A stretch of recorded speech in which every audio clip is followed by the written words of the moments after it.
To become a better leader of tomorrow in just a short amount of time, subscribe to our Raj Shamani Clips channel. India, when we think about our country, there are like around 600 million people, like half of our population, who is still deprived of basic things like electricity and water.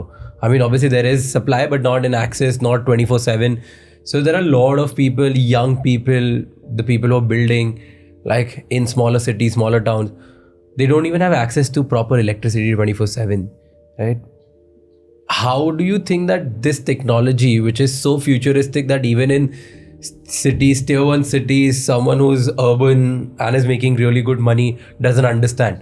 So this technology is not understood by the top 1% of the country as well.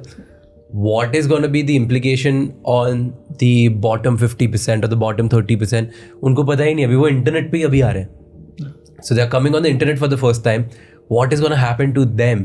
Do you think like the rich will get richer and the poor will get poorer, or forget rich and poor, whoever gets access to these kind of technologies will have remarkably unfair advantage in the future? It is such a powerful technology that anyone who uses it will benefit compared to the ones who don't use it. So like I've been saying, humans that use AI are going to outperform or replace humans that don't use AI. That is going to happen. So it is important that we democratize access. Thankfully, like the internet and like the geo revolution of broadband that has happened in our country, the Wi-Fi revolution, we have leapfrogged from generation to another generation. People don't have water and electricity, but they all have a smartphone. They are all using, voice enabled assistants and so on. So people have leapfrogged that. Yeah. So ChatGPT, GPT-4, or any of these AI technologies that are commonly accessible to the common man, I think they have a very powerful equalizing force, because now with that, let's say I have ChatGPT and I want to say, hey, I want to learn mathematics, I want to learn physics, I want to learn chemistry, or I want to learn how to apply it to Stanford, whatever. I can ask a question and I can get those answers in a much more friendly way, maybe in my own language. You can ask this question and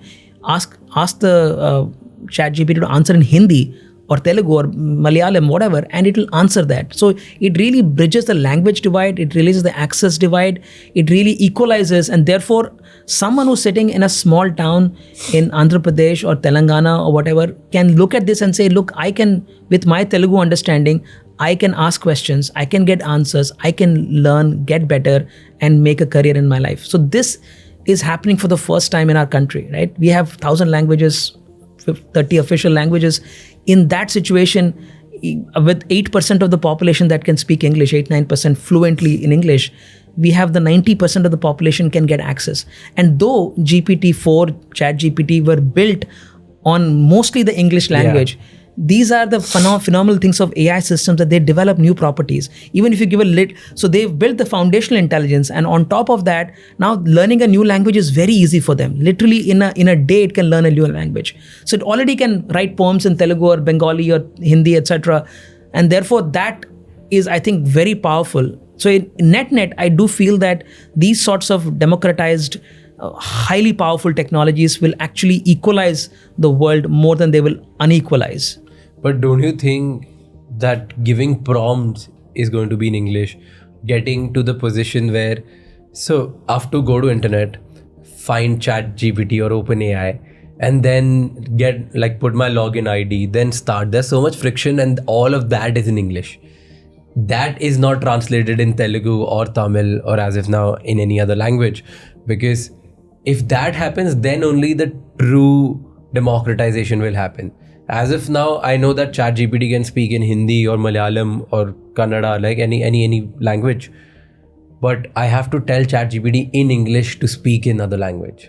And I think you're absolutely right. And I think it's just a few months away, because already you have an app, Apple iPhone app already for ChatGPT, and you will have soon, it will be integrated. I truly think that the Google Assistant or the Apple Siri assistants will turn on these large language model features so that they are available right to you. As soon as you switch on the smartphone, literally with one screen away or one button away is your access to the world and access to all the answers and knowledge. With Bard in Google, which will become, I'm sure it will become Google Assistant, if not already. So these players that control your access to the world will bring in these technologies and democratize that aspects of it as well. It's absolutely going to happen. In this race, there's Google Bard, Microsoft ChatGPT. Does Facebook, Meta, Apple, and Amazon, do these three of them have a play? Amazon definitely has a play. It's called. Amazon's coming with something? Yes, they have. What's it called? It's called. I forget the name. But Amazon has its own foundation model, which is they've already announced. I mean, we haven't seen much results from there yet, but they do have Brick something. I forget it. That is there. And then Meta released Llama, an open source. So they have their own play that way, because I think a lot of people are using that to build on top of that. So I think OpenAI has figured it out.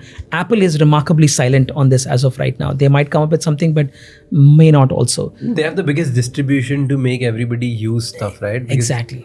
the POS is like right there. Already, as soon as Apple app was launched, or ChatGPT app was launched in Apple, and everybody who pays the $20 a month subscription to get the GPT-4 access is already paying 30% of that is going to Apple, because it's on the iPhone Exactly. App Store, and it gets 30% share. So Apple already is making money from AI, those not building that latest AI. Yeah, that makes sense. Thank you so much for watching this clip till the end. For more such amazing, insightful clips, please subscribe to our channel.